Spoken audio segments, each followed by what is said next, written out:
Meeting will come to order, please, 2 o'clock. Speaker Byrd, would you like to do the invocation? Yes. Most gracious Heavenly Father, we come to you today. We just seek your guidance, and we just thank you for your blessing. Thank you for the beautiful weather. Just thank you for the opportunity to serve our nation. Guide and lead us as we make decisions for our people. In Jesus' name we pray, amen. Well done. Amen.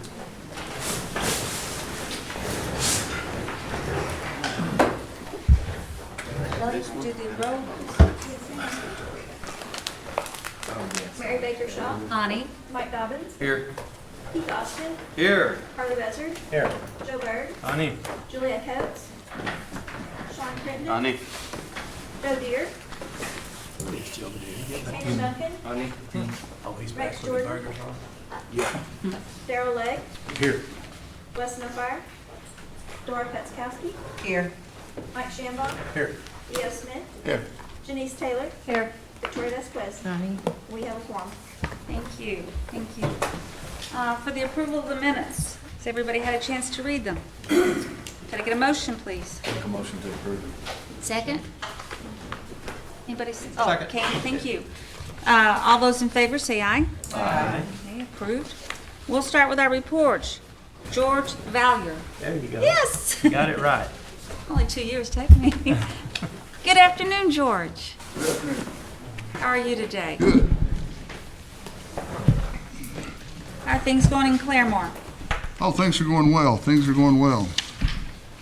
For the month of August, we had 839 patient visits. The lab had 2,921 patients. They saw that many patients and ran 13,400 tests. The pharmacy filled almost 29,000 outpatient prescriptions and mailed out just under 8,900 prescriptions. Physical therapy had 274 patient encounters, and radiology saw 2,555 patients. We have a flu room open so that patients don't have to go check into the emergency room or the clinic. They can go to the, there's a room open right next to the canteen, just west of the main lobby. You can just walk in, check in there, get your shot, and be on your way in just a few minutes. And then finally, Tuesday, October the 29th, we're going to have our fall festival. It's kind of an appreciation to all the staff, to Halloween. They can bring their kids. We serve hot dogs and nachos. Different departments put up booths out on the lawn there in front of administration. We have a dunk tank there. Yes, I'll be in it. So, Can you give us the hours? October 29th. yes, You really thought this thing out? yes. It'll be 4:30 to dark, and then earlier in the day we're going to have a chili cook-off there in the boardroom. So if chili's more your thing as opposed to Halloween candy, then by all means come on up and join us. You're all invited. And when was this date again? Tuesday, the 29th of October, At what time? 4:30 to dark-ish, That's awesome. or until all the candy's gone. You bet. Any questions? Does anybody have any questions? Valier? Valier? Of course, again. Any questions? What are you seeing as far as an increase in people with the flu virus at this time of year? We've actually had several cases, so it's hitting a little early, and everything we've received says that it's going to hit earlier and much harder than it has in the years past. And we've had a few cases already. Okay. Thank you, sir. Thank you, Madam Chair. Good report. Thank you so Thank you. much. I had a question. Oh, I'm sorry. Yes, No, Councilor wait a Buzzard. minute, it's already passed.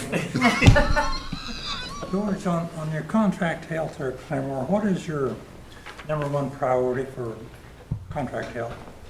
from IHS? Transfers. Before we pay for anything else, they pay for anybody, folks we get transferred out, cancer, chemotherapy, and new fractures, orthopedic care. Yeah. Is that kind of in that order, like cancer? They pull those off the top before we ever get down to any referrals. Okay. And there are actually weeks that expends our entire weekly budget, and we don't have anything to get down to referrals. The docs go in and rate those referrals by priority, and I leave it up to them to rate them by severity. And do you do that on the site there at Claremore? Yes, sir. You do, Every Tuesday. every Tuesday, okay. Thank you, sir. You're welcome. Thank you. Anyone else have a question for Mr. Valier? Great report, thank you. Thank you. Hope to see you guys on the 29th. Like to come. Okay, for Cherokee Nation Health Services, Dr. Steve Jones.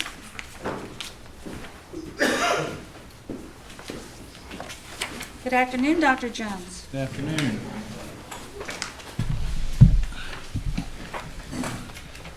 All right. First, we'll go over the report, if that's okay with everybody. I want you'll notice on the first page that Dr. Mara was presented an Outstanding Service Award from the National Indian Health Board for the impact he's had on American Indian and Alaska Native health care. So that has to do with his Hep C program. I think I've talked about this before, but the CDC awarded us another grant for HIV elimination, piggybacking on the success we've had with Hep C. So we're working to put that grant together now and how we're going to implement that. Similar types of screening that we'll be doing and doing outside of just the normal health care, but in the dental area and in some of the other areas that have really made an impact to finding those patients that may not access our system just directly with primary care, but they may access our system in a different way. So we've been very successful at that, and he's been recognized for that. So, all right, we'll move on to vacancy rate, 6.5% as opposed to the 25%. I always like to point that out. That's something that we've been asked about several times. Go over to revenue. You can see we're way ahead for our year on revenue. We're going to finish up the year quite a bit ahead. Counselor Buzzard, you had pointed out the question about J and the prescriptions on the last page. You can see that that's starting to come back in balance after we found that we had a process issue there that needed to be fixed. So as we're fixing that, and things are starting to come back in balance. So I saw the report. Thank you. a couple other things I want to point out and talk about. We just finished up with the accreditation at Jack Brown. The Commission for Accreditation of Rehab Facilities came in and did a survey. They had a few policy recommendations on wording on some of our policies that they recommended we change just a little bit. But overall, they were very complimentary, and we're very proud of the care that we're providing our clients there. So wanted to acknowledge them and acknowledge the staff for everything they've done there, getting through that survey, and it was all a very successful survey. The other thing I want to point out in behavioral health, Julie Skinner, who is the Senior Director of Behavioral Health, has been awarded an additional $1.3 million for her TOR grant. That's the Tribal Opioid Response Grant, which brings us to a total of $8.3 million for that one grant. And that was a surprise, something that she got in addition to her original application. The other grant that she just received was $1 million over per year for 4 years, and that's for the Systems of Care grant, and that's to make the HERO project outside of Tahlequah area, out to the outlying clinics. So we'll be expanding those services over the next few years, and that grant's to help us do that.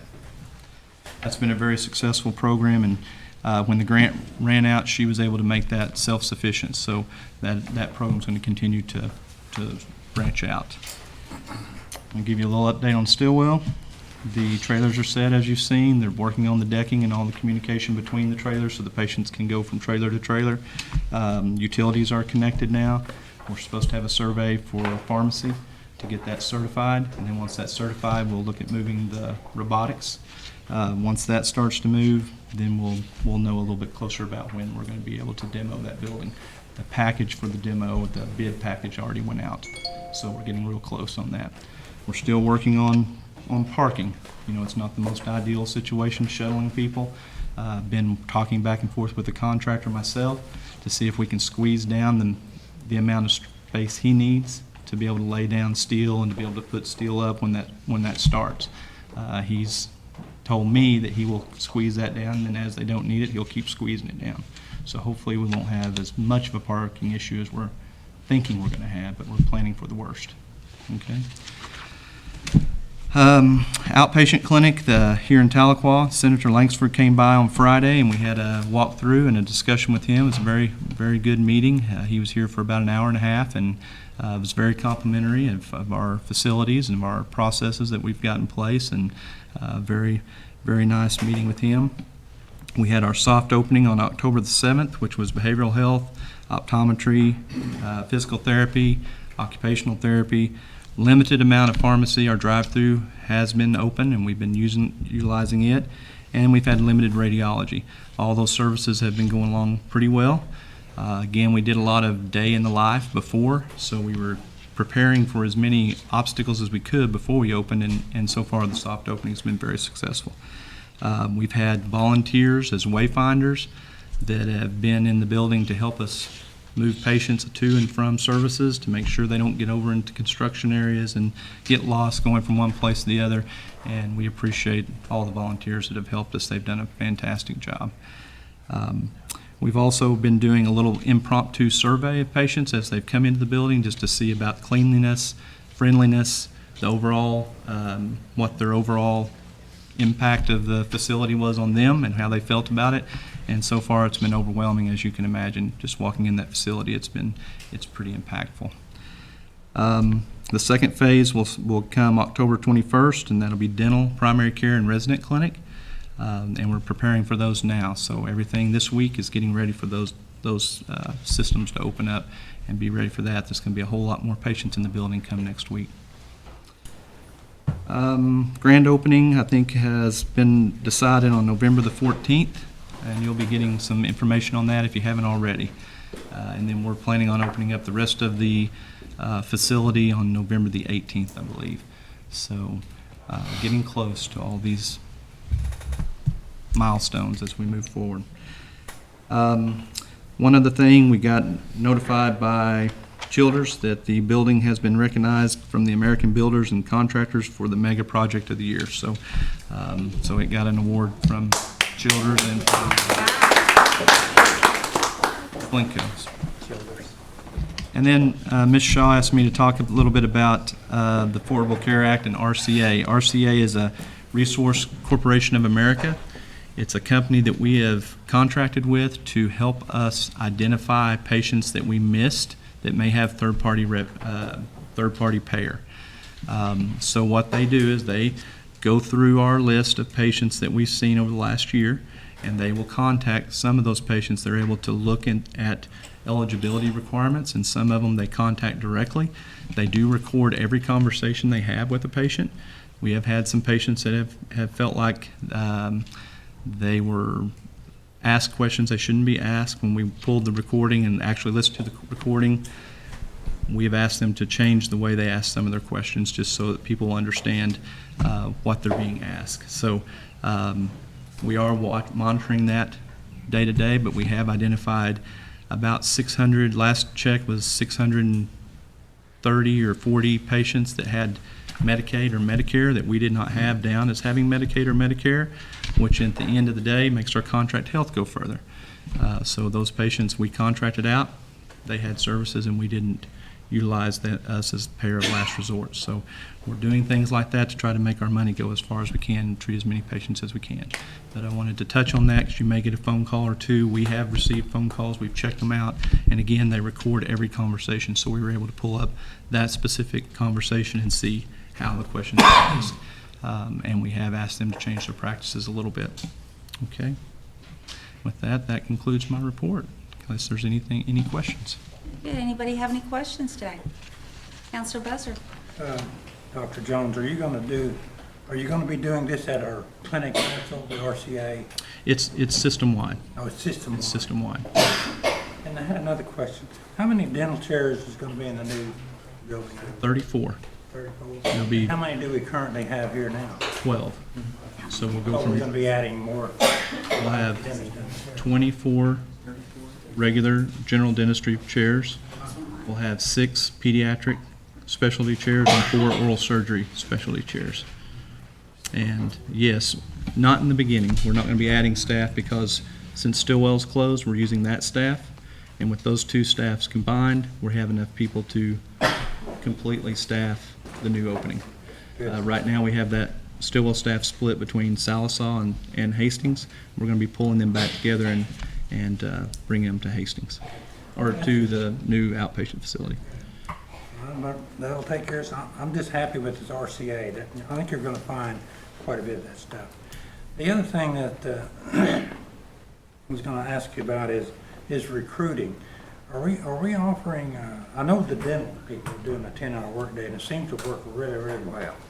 What about on the providers from our other people? Is that- We're looking at different opportunities for that. We don't find that it works as well on the medical side, simply because on the dental side, we have patients that actually start being seen and being checked in at 7:30, and they work all the way up till 5 o'clock, and then from 5 to 5:30 is catch-up time, and then they go home, they have a 30-minute lunch. On the medical side, it doesn't seem to work as well. And I don't know exactly why, but it's not as productive. Well, I wonder too. It seemed to work really well with dental. I just talked to some of the guys that work there, and they really like those type of schedules. Right. Anyway, hopefully you can get something. Yeah, worked out. it's also has to do with flexing your staff. So with the dental staff, some staff start at 7, some start at 7:30, some start at 8, and then they flex overall, to get up through the whole 10-hour day. So, Thank you. you're welcome. Counselor Crittenden? Thank you for the update on Stillwell.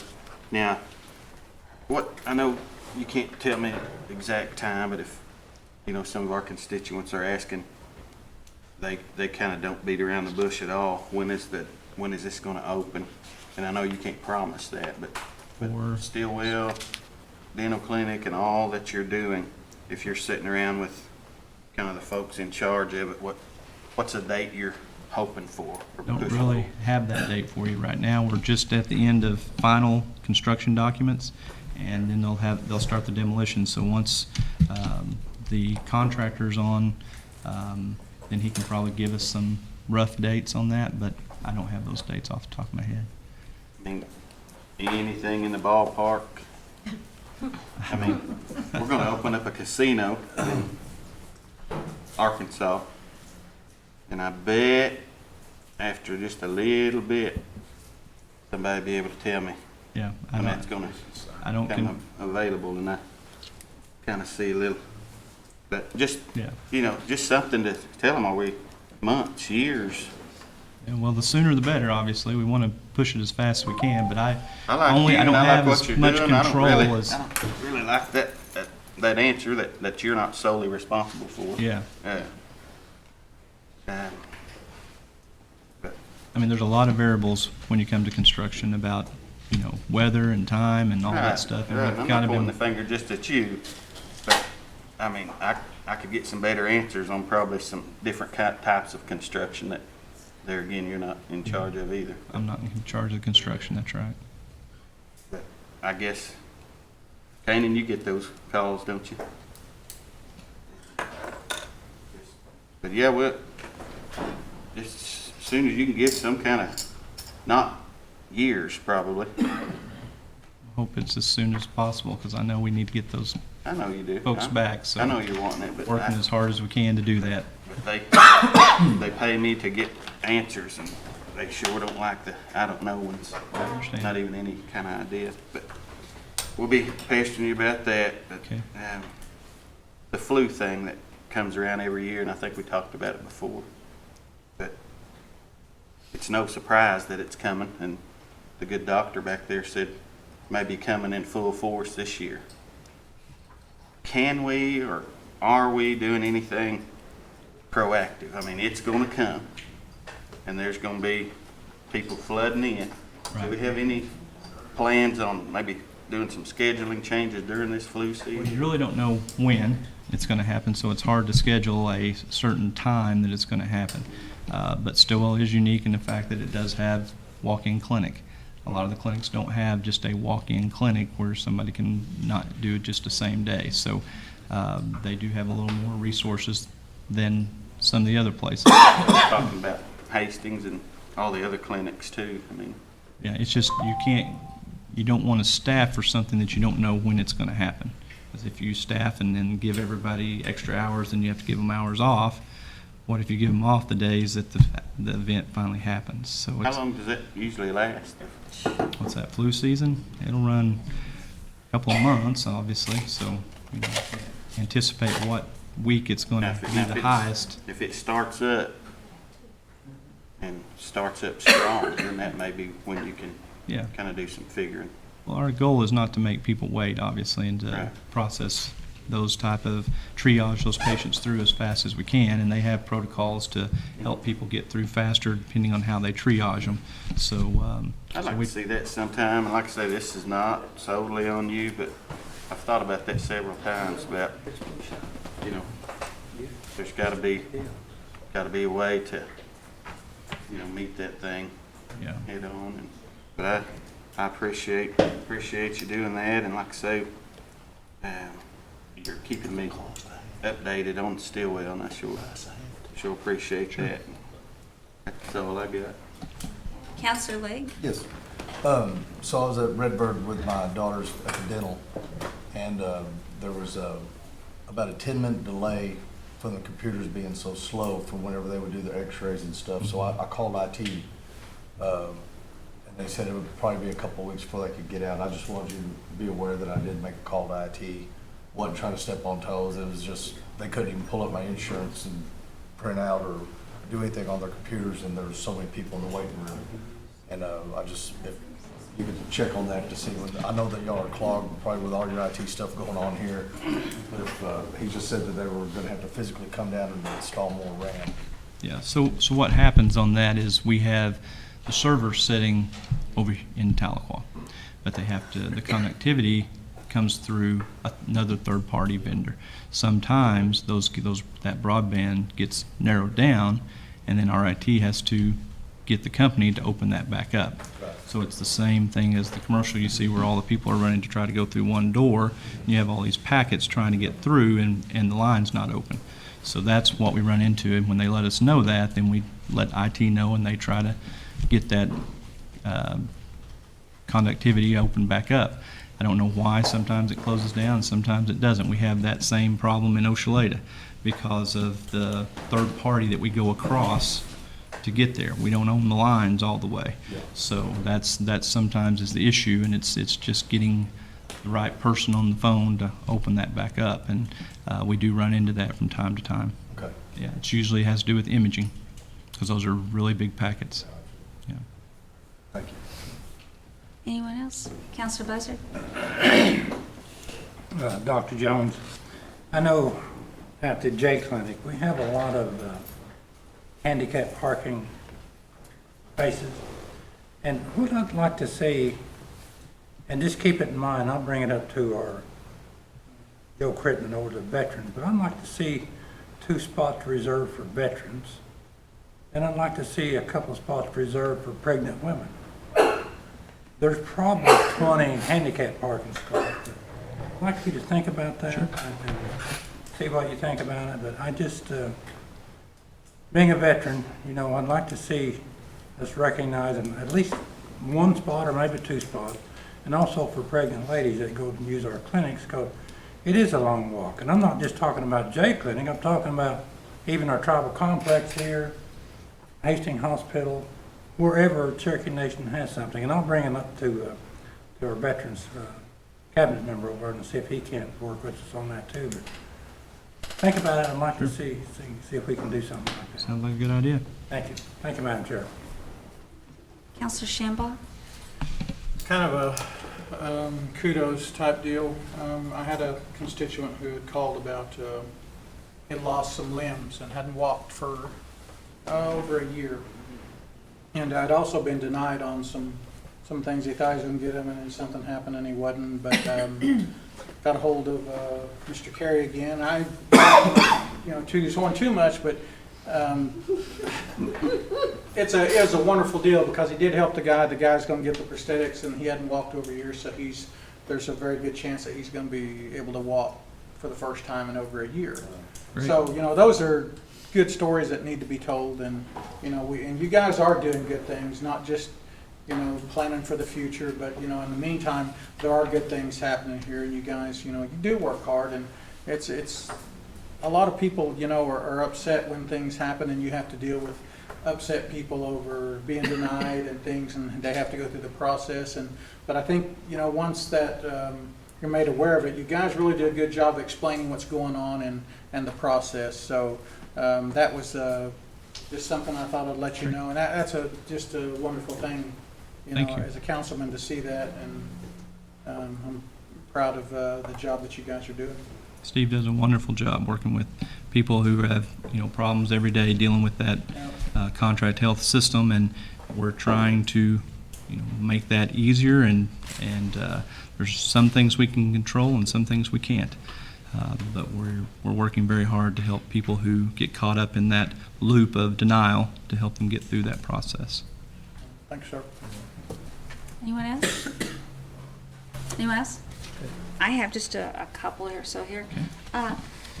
Dr. Jones, the clinic, the entry into the clinic is going to be on the east side of the building, is that correct? Yes, it'd be the grand entry right there where the Circle Drive is. Or you're talking about the clinic here in Tahlequah. The clinic at Yeah. Hastings, yes.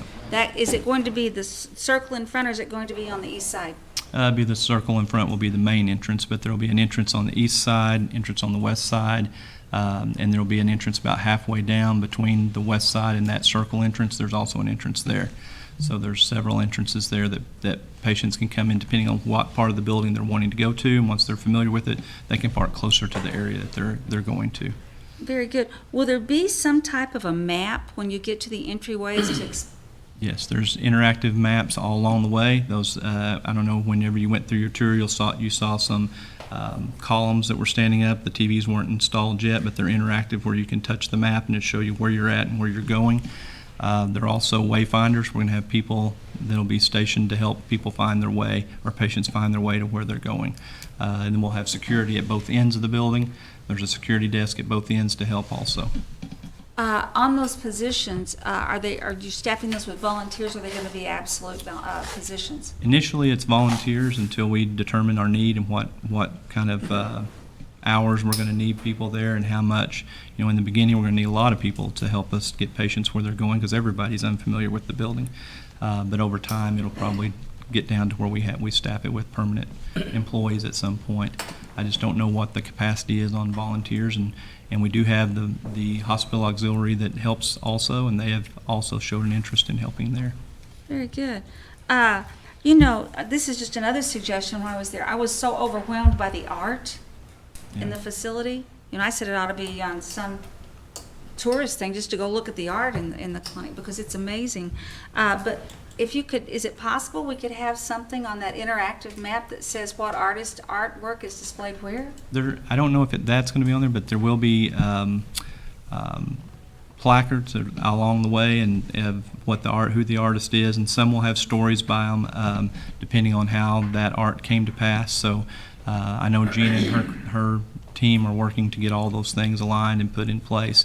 There are some interactive art that's in there also for the children and some of the other areas. So I'm not for sure if there's going to be something that says this artist is located here, here, here, and here. Don't think that's in the plans, but I'm not. That's a good idea, though. Yeah. I mean, I've already been asked by certain artists, do you know where my art is located in the facility? No, can you find out for me? And the truth of the matter is, without something like that, perhaps just an information booth or something, you know. And that would be a question for Gina Olea. She's the one that's in art and culture, and she's in charge of that whole project. We're just allowing her to, I guess not allowing her, we're facilitating her and letting her put it up where she feels like each artist needs to be seen. They have a plan for the whole building, and she's come in and has an overall master plan for how that's laid out. I think she did an amazing job. She and her committee did an amazing job. You know, if you all weren't able to go attend the soft opening, as they called it last Monday, it was amazing. It's just almost overwhelming because I don't know of a building in Oklahoma I think is as beautiful as this clinic. I was just floored by it. And I don't think it has anything to do with partiality and the fact that I'm Cherokee and it's our clinic, right? But I really don't. I mean, I could not think of a building I think is as beautiful as this building. Yeah, it's And gorgeous. of course, I think that the Cherokees deserve nothing less. Yeah. And I'm really proud of it. You said that there are 34 dental exam rooms. Is that Dental right? chairs, yeah. Chairs, 34 chairs, dental yeah. chairs, okay. And how many exam rooms in the whole facility? Do you know? 240, I believe, 240. Exam rooms. It's just amazing. I'm glad I asked that question. I could ask that a lot. I'm just overwhelmed, and I think I'm not even getting complaints about people in the transition. You've got some type of a plan where it seems to be flowing very smoothly. Everybody seems very happy about it. We started the transition meetings back in probably February, and maybe even before then, working with the different teams. And like I said, we did these exercises called Day in the Life, where we actually did a mock-up and a walkthrough of how patients will interact in each discipline as we open them up. So far those have worked really well. We've been able to identify obstacles before they've happened, and it's made the transition much smoother. Well, I think it's amazing. Do we want to talk about Baylor? You can. By any chance, has anyone talked to you about the possibility of visiting Baylor again to see what they're doing to prevent amputations? I wasn't involved in the first visit there. I know that there's research that has gone on in that area. I don't know that the research that I've seen so far is definitive, and I don't know that we want to go down that road until we have definitive evidence-based research that shows the impact that it could be in a positive way, because it is expensive and it's something that's going to expend. We want to make sure the money that we expend goes and we get the best results we can for Absolutely. it. So. I do hope at some point that you and Dr. Montgomery are able to go down and visit and see the program to see if, because I think if we can avoid one amputation, it's money well spent. Yeah. Okay. Does anyone else have any questions? I have a comment. Yes. On the volunteers, are you getting good feedback on that? Absolutely. One of your volunteers is sitting right next to you. Mr. Counselor Smith has been volunteering, helping with wayfinding, so we've gotten really good feedback with That our doesn't volunteers. surprise me. He's already been voted, outstanding council member by. I really enjoyed it the other day, and I'm not trying to sound corny or nothing, but it was a good day, and I'm going back tomorrow. But you'd be surprised how many people that you hadn't seen in a while come in that door, and Sure. you're glad to see. Yeah. I may have found me a second career, I don't know. Well, And the interesting thing about our volunteers is it's not just they're pointing, go here, go here. They actually walk the patient to where they need to be. So they get to interact with them as they're taking them to the place that they need to be. So it's exciting when you take a tour of that hospital. I'll call it hospital, clinic, whatever, Clinic. taking care of our people.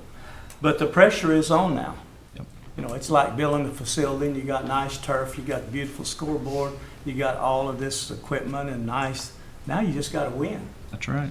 And that's what we're faced with, I'm being optimistic. We got a lot of good things going on. The transition's going well. Now we have to perform. That's right. And that's what, and I'll get excited about when I start seeing that performance. Thank you, Madam Chair. And Counselor Austin? I was actually just going to point out that one of our own was a wayfinder, and I didn't think he wanted the publicity, but I think he actually deserved He it. does deserve it, yes. We appreciate it. Counselor Crittenden? Yeah, just follow up. Doctor, is there any jobs been created as far as Cherokee speakers for our new facility that help our Cherokee elders? There's still a lot of them that, communicate Cherokee. I have talked to Mr. Boney about the fact that we need that to interact, his program to interact with our program. We haven't made any progress in that area yet, but the idea is there and the structure is there. We've talked about it, and we just got to figure out how to make it interact together. Very accessible too in your conversations. I mean, some boy in the basement filing stuff and takes 30 minutes to go find him, but really an accessible Right.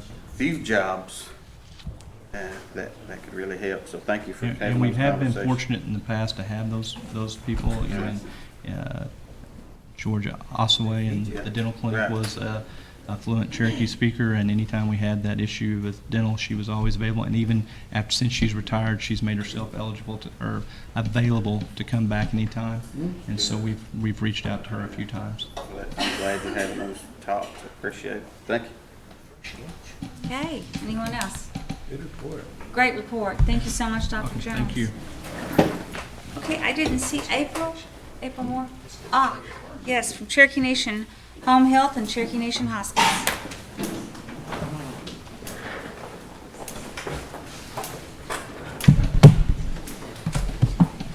Would you mind stating your name for our record?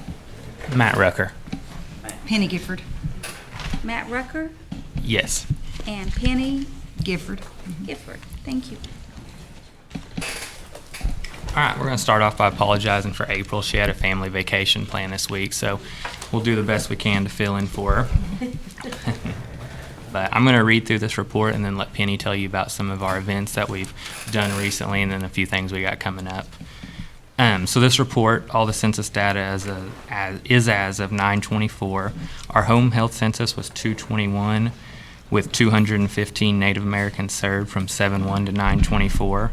Our hospice census was 24 with 62 Native Americans served from 7/1 to 9/24. Our outreach census was 757. Our employment, we had 179 employees, 59 full-time, 106 Native American, with 86 being Cherokee. Talk about the events. I'm Penny Gifford. I'm the community director, community relations director. So what my job is to go out and make sure that people know our services are there.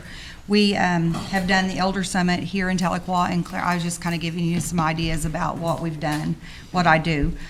We did the Cherokee National Holiday, the Elder Fun Day out at the casino. We provide, a lot of things for that. We sponsored it.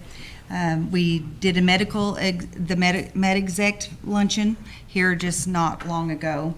We also had a hospice memorial that we put together for the patients that had passed on that were on our service over the last year. It was a very good turnout for the first one that we've had in probably a few years.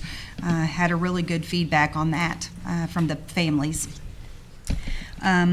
We also attended, that's the reason we weren't here last month, is we didn't submit an order to be here, is we were in an accreditation workshop for our hospice on that, at that time. We also just did, we fed the whole ER and the urgent care nurses emergency week. We fed them last week. That was last week. We also did the Muskogee Community Council meeting. So we do go to a lot of those, and EO just told me about one that was coming up in Sallisaw. I also have some things coming up. We have the proclamation. Last year, Chief Baker signed a proclamation declaring November as being Home Care Month. It's National Hospice Month, but he claimed it as Home Care Month. So we are getting ready to do that with Chief Hoskins on the 6th of November this year. We're very excited to be having him do that for us. Also, there is a couple of resource fairs coming up in Sallisaw and Jay that we are going to be a part of.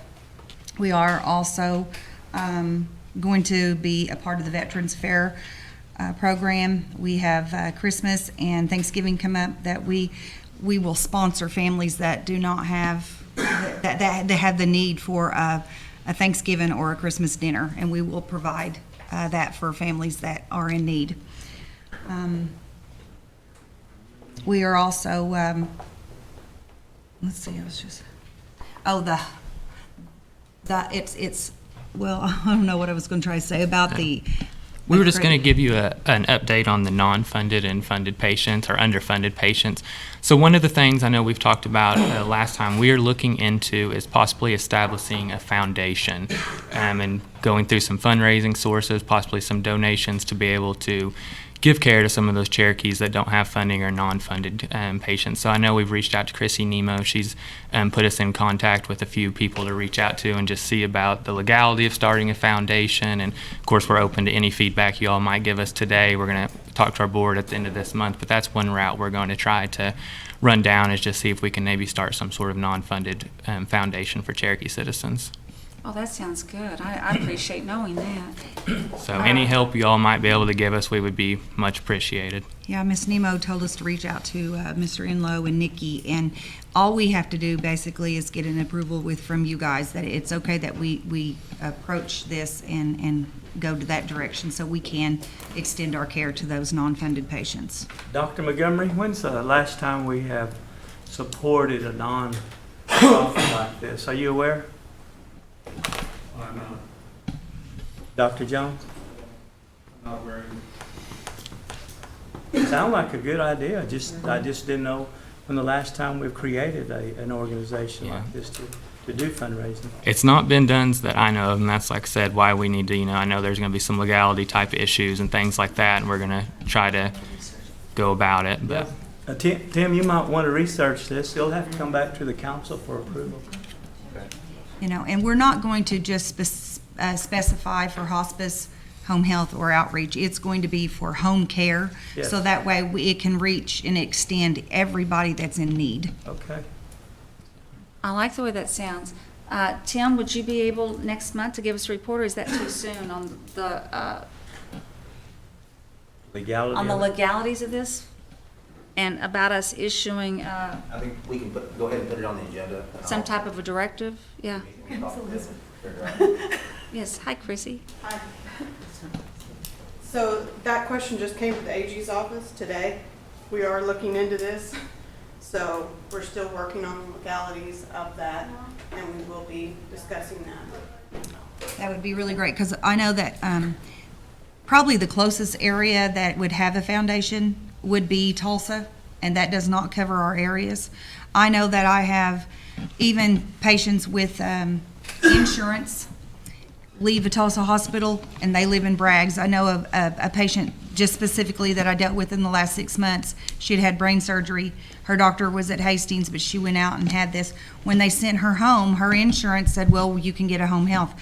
Well, we tried to get approval through that insurance to help her, but they would not accept us because they said that there was agency in a certain amount of area that would cover her, but then that agency would not come to her. So there is, even if some of them that do have insurance, they still are not funded. So there's a lot of need out there. Yeah. And we are a nonprofit and the only one in the area, in our eastern area, so northeast area. So, Yeah. Once you get that status, you'd be looking for grants as well. yes, that would be wonderful. This is important. Well, I look forward to hearing Tim's report back on that next month. I think that's a great idea. Okay, and hopefully once we meet with our board at the end of this month, we'll have some more information for y'all going forward too. Councilor Crittenden. Well, I surely appreciate what you guys do, and I've asked this before now, and I think I'm trying to start to figure it out.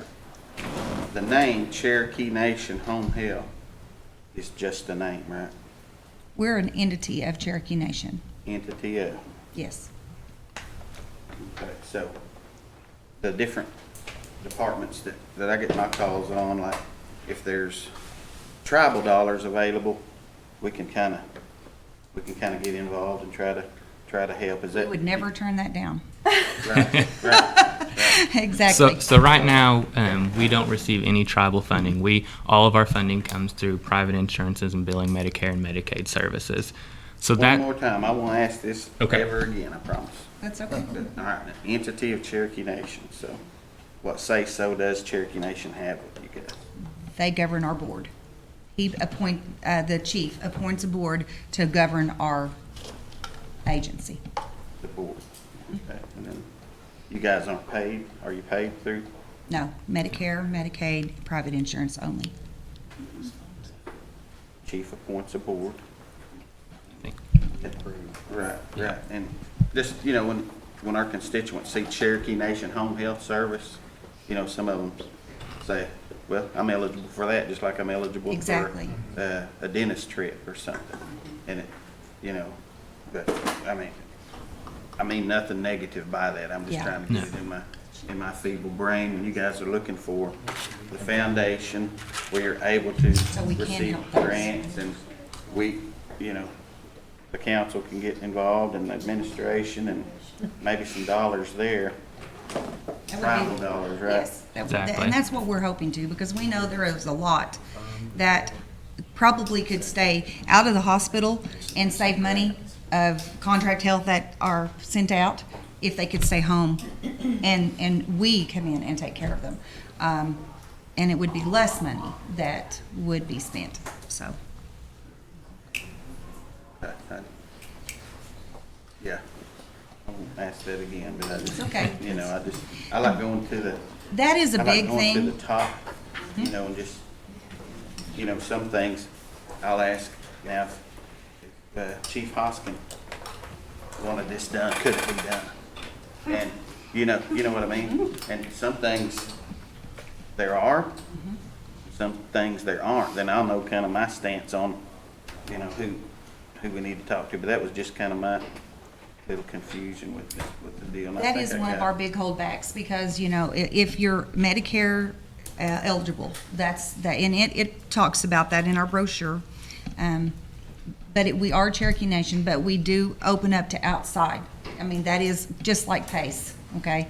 It doesn't have to be national, you know, Cherokee Native. So yes, that is kind of hard sometimes when it comes there, but if we could have a foundation, we would be able to help more of those. Thank you, ma'am, sir. Thank you. Counselor Buzzard? The foundation, if it gets set up, it would benefit Indians and non-Indians.